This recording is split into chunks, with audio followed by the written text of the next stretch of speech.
Okay, so after I separated the two, I put a heavy layer of 5200 in there, put it back down, clamped it with boards. I just completed the glassing. So what I've done here is there's two very thick layers of 6-ounce mat.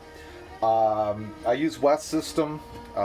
Don't bother with trying to get away with automotive stuff here, folks. Whenever you're working below the waterline, use a proper epoxy. It did spill and pour a little bit into the bilge, but there is mat spread out over there. And we went with a very heavy layer around the post and just down to the base. I'm going to let this set up for a bit, and I always find it's easier to clean up after all the epoxy in the bowls and everything has set.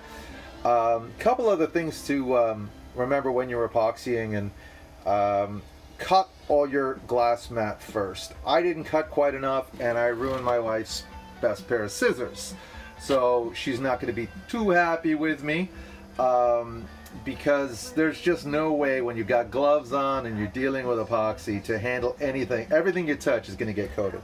So I didn't protect my floor, but I was very careful. But you just trust me, it just gets messy. Everything sticks to everything, especially as it starts to get hot and set.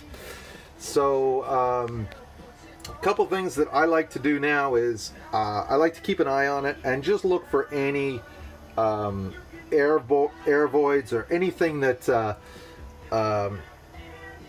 looks like, you know, it didn't quite get fully saturated. Honestly, the 5200 that's in there is going to stop the leak, and I very well could have just stopped there.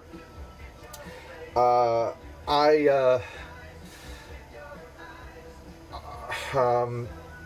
like to go overboard. This repair will last the life of, well, while I have the boat, and honestly, it should last until the boat's old now. I can't see any issues with